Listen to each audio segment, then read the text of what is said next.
ಇಲ್ಲಿನೇ ಹಾಕಿಲ್ಲ. ತಾವು ಹಾಕಿದ್ದೀರಿ, ನಮ್ಮ ಸಿಬ್ಬಂದಿ ಖಂಡಿತವಾಗ್ಲೂ ಹೇಳ್ರಿ. ನೋಡಿ, ತಾವು ಎಷ್ಟು ಸಿಸ್ಟಮೆಟಿಕ್ ಆಗಿದ್ದೀರಿ. ಆಮೇಲೆ 5ನೇದು ಎಲ್ಲಾ ಯೋಜನೆಗಳ ಬಗ್ಗೆ ಸರ್ಕಾರ ಸಾರ್ವಜನಿಕರಿಗೆ ಮಾಹಿತಿ ಕೊಡ್ತಾ ಇದೆ. ಈಗ ನಾನೇ ನನ್ನ ಹತ್ರ ಹಸುಗಳು ಇದಾವೆ ಸರ್. ನನಗೆ ಇವತ್ತಿನವರೆಗೂ ಪಶು ಇಲಾಖೆಯಿಂದ ಯಾವುದೇ ಲೋನ್ ವ್ಯವಸ್ಥೆ ಆಗಿರ್ಬೋದು ಅಥವಾ ನಮ್ಗೆ ಗೊತ್ತೇ ಇಲ್ಲ, ನಮಗೆ ಶಿಕ್ಷಣ ಇಲ್ಲ. ನಾನು ಕಳೆದ ಈಗ 10 ವರ್ಷಗಳಿಂದ ಹೈನುಗಾರಿಕೆ ಮಾಡ್ತಿದ್ದೆ, ಆದ್ರೆ ನನಗೆ ಆ ವ್ಯವಸ್ಥೆ ಬಗ್ಗೆನೇ ಗೊತ್ತಿಲ್ಲ. ಆ ವ್ಯವಸ್ಥೆ ಏನಿದೆ ಸರ್, ಗ್ರಾಮಗಳಲ್ಲಾಗಲಿ ಪಶುವೈದ್ಯ ಹಾಸ್ಪಿಟಲ್ ಇದಾವ. ಈ ವರ್ಷ ಪಶುವೈದ್ಯ ಇಲಾಖೆಯಿಂದ ಸಿಗ್ತಕ್ಕಂಥ ಸೌಲಭ್ಯಗಳು ಬಡವರಿಗೆ ಲೋನ್ ಆಗಲಿ, ಕುರಿ ಸಾಗಾಣಿಕೆ, ಕೋಳಿ ಸಾಗಾಣಿಕೆ, ಹಸುಗಳದು ಏನಾದ್ರು ಒಂದು ನಿಮ್ಮ ಇಲಾಖೆಯಿಂದ ಸಿಗ್ತಕ್ಕಂಥ ಮಾಹಿತಿ ಎಲ್ಲಾ ಹಾಸ್ಪಿಟಲ್ಗಳಲ್ಲಿ ಒಂದು ಫಲಕ ಹಾಕ್ತಾರೆ. ನೋಟಿಸ್ ಬೋರ್ಡ್ ಅಲ್ಲಿ ಒಬ್ಬರಿಗೆ 20 ಕೋಳಿ ಅಂತ ಹೇಳಿ ಕೊಡ್ತಾರೆ, ಬಟ್ ಅದ್ರ ಬಗ್ಗೆ ಯಾರಿಗೂ ಮಾಹಿತಿ ಇಲ್ಲ. ಅದು ಈ ವರ್ಷ ಇಲ್ಲಿ ಸಂಗೂರು ತಾಲೂಕು ಮಾತ್ರ ಇದೆ. ಪ್ರತಿ ವರ್ಷ ಏನ್ ಮಾಡ್ತಿದ್ರು, ಎಲ್ಲಾ ಕಡೆನೂ ಕೊಟ್ಟಿದ್ರು. ಈ ವರ್ಷ ಅದನ್ನ ಕ್ಯಾನ್ಸಲ್ ಮಾಡಿ ಏನ್ ಮಾಡ್ಯಾರಿ, ಓನ್ಲಿ ಸಂಗೂರು ತಾಲೂಕು ಮಾತ್ರ ಕೊಟ್ಟಾರೆ. KMRC ಫಂಡ್ ಅಲ್ಲ, ಅದು ಫೆಡರೇಷನ್ ಅಂತ ಹೇಳಿ ಒಂದು ಸಪರೇಟ್ ಇದೆ. ಅದರಿಂದ ಒಬ್ಬರಿಗೆ 20 ಕೋಳಿ ಮರಿಗಳನ್ನು ಕೊಡ್ತಾರೆ. 99 ಫಲಾನುಭವಿಗಳಿಗೆ ಕೊಡ್ತಾರೆ. ಸಂಗೂರು ಮಾತ್ರ ಅದು ಏನ್ ಮಾಡ್ತಾರ, ವರ್ಷ ಒಂದೊಂದು ತಾಲೂಕ ಈ ರೀತಿ ಮಾಡ್ಕೊತಾರೆ. ಎಲ್ಲಾ ಕಡೆನೂ ಸರಿ ಆಗೋದಲ್ಲ. ಡಿಸ್ಟ್ರಿಬ್ಯೂಷನ್ ಇದು ಸಪ್ಲೈ ಮಾಡೋ ಸಮಸ್ಯೆ ಆಗಿದೆ. ಎಲ್ಲಾ ತಾಲೂಕುಗಳಲ್ಲಿ ಮಾಡಕ್ ಅವಕಾಶ ಆಗುದಿಲ್ಲ. ಒಂದೇ ತಾಲೂಕಿಗೆ ಏನ್ ಮಾಡ್ತಾರೋ ಈಜಿ ಕೊಡ್ಬೋದು. ಫಲಾನುಭವಿಗಳನ್ನ ಆಯ್ಕೆ ಮಾಡೋದು ಈಜಿ ಮತ್ತು ಸಪ್ಲೈ ಮಾಡೋದು ಈಜಿ ಆಯ್ತು. ಆ ರೀತಿ ಒಂದೊಂದು ತಾಲೂಕಿಗೆ ನಾವು ಇನ್ನೂ ಅನೌನ್ಸ್ ಮಾಡಿಲ್ಲ. ಲಾಸ್ಟ್ ಇಯರ್ ಏನಿದೆ ಅಲ್ಲ ಸಂಘ, ಮತ್ತೆ ಹೊಸ ವರ್ಷಕ್ಕೆ ಮತ್ತೆ ಬರ್ತದೆ. ಹೊಸ ವರ್ಷ ಏಪ್ರಿಲ್ ಮುಂದೆ ಸ್ಟಾರ್ಟ್ ಆಗಿದೆ. ಅದೇ ವರ್ಷದ ಏನದ ಅಪ್ಡೇಟ್ ಏನಿದೆಯಲ್ಲ ಸರ್, ಈಗ ದಯವಿಟ್ಟು ಒಂದು ನಾಮಫಲಕ ಇಲ್ಲ ಕೃಷಿಯಿಂದ ಪಶುವೈದ್ಯ ಇಲಾಖೆ ಅದೇ ಒಂದು ನಾಮಫಲಕ ಸಿಗ್ತಕ್ಕಂಥ ಸೌಲಭ್ಯ ನೆಟ್ ಹೇಳಿ. ಆಮೇಲೆ ಇಲಾಖೆಯಲ್ಲಿ ಅರ್ಹತೆ ಇಲ್ಲದ ಸಿಬ್ಬಂದಿಯವರು ಚಿಕಿತ್ಸೆಯನ್ನು ನೀಡುತ್ತಿರುವುದು ಮತ್ತು ಸಾರ್ವಜನಿಕರಿಂದ ಹಣವನ್ನು ವಸೂಲಿ ಮಾಡುತ್ತಿರುವುದು ಕಂಡುಬಂದಿದೆ. ಬಹುತೇಕ ಹಳ್ಳಿಗಳಲ್ಲಿ ಈ ತರ ನಡೀತಾರೆ. ನಮ್ಮೂರಲ್ಲಿ ಶಿರವಾರದಲ್ಲಿ ನಡೀತಿದೆ. ಬಹುತೇಕ ಹಳ್ಳಿಗಳಲ್ಲಿ ಆಮೇಲೆ ಆಕ್ಟ್ ಹೇಳುತ್ತಾನೆ, ಅದು ವೆಟರ್ನರಿ ಆಕ್ಟ್, ಅದರಲ್ಲಿ ಇಂಜೆಕ್ಷನ್ ಮಾಡಬಾರ್ದು ಯಾರು ಅರ್ಹತೆ ಇಲ್ಲದವರು. ಇನ್ಸ್ಪೆಕ್ಟರ್ ದರ್ಜೆಯಲ್ಲಿರುವಂತಹ ಅಧಿಕಾರಿಗಳು ಮಾತ್ರ ಪಶುಗಳಿಗೆ ಚಿಕಿತ್ಸೆ ಕೊಡೋದಾಗ್ಲಿ, ಇಂಜೆಕ್ಷನ್ ಕೊಡೋದಾಗ್ಲಿ ಇರೋದು ರೂಲ್. ಅದು ಗೊತ್ತಿರುತ್ತೆ, ನಾವು ಅದನ್ನು ಸ್ವಲ್ಪ ತಿಳಿದಿದ್ದೀವಿ. ಹಂಗಾಗಿ ಆ ತರದ ಅರ್ಹತೆ ಇಲ್ಲದವರು ಭೇಟಿ ನೀಡಿ ಇಂಜೆಕ್ಷನ್ ಕೊಟ್ಟು ರೈತರಿಂದ ದುಡ್ಡು ವಸೂಲಿ ಮಾಡೋದು ಯಥೇಚ್ಛವಾಗಿ ಇದೆ. ಈಗ ನನ್ನದೇ ಹಸು ಇದೆ ಸರ್, ಮೊನ್ನೆ ಬಂದು ಇಂಜೆಕ್ಷನ್ ಮಾಡಿದ್ದಾರೆ. ಈಗ ಕಟ್ಕೊಂಡು 4 ತಿಂಗಳಾಯ್ತು. 4 ತಿಂಗಳಾದ್ರೂ ಬೆದಿಗೆ ಬಂದಂತ ಇಂಜೆಕ್ಷನ್ ಮಾಡಿದ್ದಾರೆ. ಸದ್ಯ ಈಗ ನನ್ ಪುಣ್ಯ ಫೇಲ್ಯೂರ್ ಆಗಿಲ್ಲ. ಕಂದ್ ಹಾಕೊಂಡ್ಬಿಡ್ತಾವೆ, ಒಂದೊಂದು ಹಸುಗಳು ಏನ್ ಮಾಡ್ತವೆ, ಕಂದ್ ಹಾಕೊಂಡ್ಬಿಡ್ತಾವೆ. ಅವಾಗ ನಾನು 4 ತಿಂಗಳು ಅದನ್ನು ಕಟ್ಸಿನೂ ವೇಸ್ಟ್ ಆಗುತ್ತೆ. ಅದೇ ಸರ್ವಿಸ್ ಡಾಕ್ಟರ್ ಬಂದ್ರೆ ಡಾಕ್ಟರ್ಗೆ ಗೊತ್ತಾಗುತ್ತೆ ಬೆದಿಗೆ ಇದೆನೋ ಇಲ್ವೋ, ಕಟ್ಕೊಂಡಿದ್ದೇನೋ ಇಲ್ವೋ. ಕರೆಕ್ಟ್ ಪಕ್ಕ ಹೇಳ್ಬಿಡ್ತಾರೆ, ಇದು 4 ತಿಂಗಳಿದೆ, ಇದು 5 ತಿಂಗಳಿದೆ ಅಂತ ಪಕ್ಕ ಹೇಳ್ಬಿಡ್ತಾರೆ ಡಾಕ್ಟರ್ ಆದ್ರೆ. ಅದೇ ಕಾಂಪೌಂಡರ್ಗೆ ಆದ್ರೆ ಅಷ್ಟು ನಾಲೆಡ್ಜ್ ಇರಲ್ಲ ಅವರಿಗೆ. ಆಮೇಲೆ ಇವ್ರದೇ ಒಂದು ಕರು ಸತ್ತೋಯ್ತು. ಎಷ್ಟು ವರ್ಷದ್ದು ಅದು ಸ್ವಲ್ಪ ಹೇಳಿ. 6 ತಿಂಗಳದ್ದು ಸರ್, ನಮ್ದೇ ಕರು. ನಾನು ಫೋನ್ ಮಾಡಿದ್ದೀನಿ, ಆಂಬುಲೆನ್ಸ್ಗೂ ಫೋನ್ ಮಾಡಿದ್ದೀನಿ, ತಮ್ಮ ಡಿಪಾರ್ಟ್ಮೆಂಟ್ಗೂ ಫೋನ್ ಮಾಡಿದ್ದೀನಿ. ತಮ್ಮ ಡಾಕ್ಟರ್ಗಳು ಆಂಬುಲೆನ್ಸ್ ಮೇಲೆ ಹೇಳೋದು, ಆಂಬುಲೆನ್ಸ್ ಇವ್ರ ಮೇಲೆ ಹೇಳೋದು. ಈಗ ನಮ್ಮೂರ್ದು ಸಮಸ್ಯೆ ಏನಂದ್ರೆ ಸರ್, ನಮ್ಮೂರ್ಲಿಂದ ಸಿಲ್ವಾದಲ್ಲಿ ಇರೋದು ಹಾಸ್ಪಿಟಲ್ 10 ಕಿಲೋಮೀಟರ್ ದನನ ತಗೊಂಬರೋದಕ್ಕೆ ಸಮಸ್ಯೆ ಆಗುತ್ತೆ. ನಮಗೆ ಮೇನ್ ಅದು ಸಮಸ್ಯೆ ಸರ್. ಹಾಸ್ಪಿಟ್ಲಿಗೆ ತಗೊಂಡೋಗಕ್ ಆಗಲ್ಲ ದನನ. ಅವರು ಡಾಕ್ಟರ್ ಏನ್ ಹೇಳಿದ್ರು, ಆಂಬುಲೆನ್ಸ್ ಮಾಡ್ರಿ ಅಂದ್ರು. ಆಂಬುಲೆನ್ಸ್ನವರು ನಾನು ಶನಿವಾರ ಫೋನ್ ಮಾಡಿದ್ದೀನಿ, ಸೋಮವಾರ ಅದು ನಾನಾಗಿ ಫೋನ್ ಮಾಡಿದ್ರೆ ಸೋಮವಾರ ಬಂದಿದ್ದ.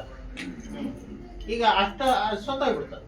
ನಾನು ಮತ್ತೆ ಫೋನ್ ಮಾಡಿ ಹೇಳಿದೆ, ಸರ್ ಸೋತಾಯ್ತು, ತಾವು ಬರೋದು ಬೇಡ, ಮತ್ತೆ ಬಂದು ವಾಪಸ್ ಹೋಗೋದು ಬೇಡ ಅಂತ ಮತ್ತೆ ನಾನು ಆಂಬುಲೆನ್ಸ್ಗೆ ಫೋನ್ ಮಾಡಿ ಹೇಳಿದೆ. ಇಷ್ಟು ಬೇಜವಾಬ್ದಾರಿ ತರ ಹಳ್ಳಿಗಳಲ್ಲಿ. ಈಗ ಆಂಬುಲೆನ್ಸ್ ಅನ್ನೋದು ಏನಕ್ಕೆ? ಆಂಬುಲೆನ್ಸ್ ಅನ್ನೋದು ತುರ್ತು ಚಿಕಿತ್ಸೆ ಅನ್ನೋದು ಏನಕ್ಕೆ? ಈಗ 2 ದಿನ ಆಗಿ ನಾನು ಅವತ್ತೇ ಕೇಳಿದೆ ಅವ್ರಿಗೆ, ಫೋನ್ ಮಾಡಿದ ತಕ್ಷಣ ಅವತ್ತೇ ಕೇಳಿದೆ, ಅಲ್ಲ ಸರ್ ತುರ್ತು ಚಿಕಿತ್ಸೆ ಅಂತ ನೀವ್ ಏನಕ್ಕೆ ಕರ್ತೀರಿ? ಈಗ 2 ದಿನ ಆದ್ಮೇಲೆ ಬರೋದಾದ್ರೆ ಇನ್ನೇನು ತುರ್ತು ಚಿಕಿತ್ಸೆ, ಅದಕ್ಕೆ ಅರ್ಥ ಏನ್ ಬರಲ್ಲ.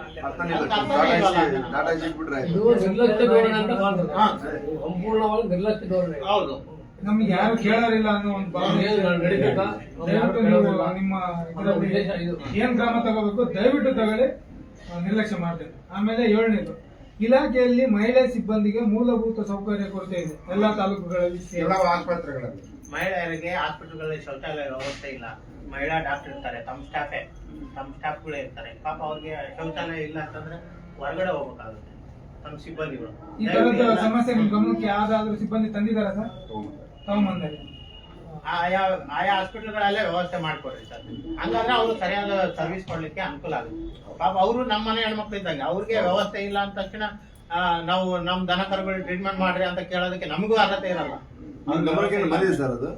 ನಿಮ್ ಗಮನಕ್ಕೆ ಏನೋ ಬಂದಿದೆ ಶೌಚಾಲಯ? ತಂದಿದೆ. ಹೋಗಿ ಬಂದಂಗೆ. ಮತ್ತೆ ಸರ್ ಆಂಬುಲೆನ್ಸ್ ಅಲ್ಲಿ ಬಹಳ ಔಷಧಗಳು ಇರೋದೇ ಇಲ್ಲ. ರೈಟಿಂಗ್ ಅಲ್ಲಿ ಹೊರಗಡೆ ಬರ್ಕೊಡ್ತಾರೆ ನಮ್ಗೆ.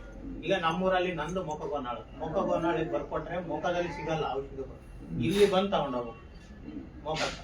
ಮತ್ತೆ ಈ ಸೀಸನ್ ಅಲ್ಲಿ ಮಳೆ ಸ್ಟಾರ್ಟ್ ಆಗುತ್ತೆ ಸರ್. ಮಳೆಗಾಲ ಸ್ಟಾರ್ಟ್ ಆದ ತಕ್ಷಣ ನಮ್ಮ ದನಕರುಗಳಿಗೆ ನೊಣ ಮತ್ತೆ ಸೊಳ್ಳೆ ಕಾಟ ಜಾಸ್ತಿ.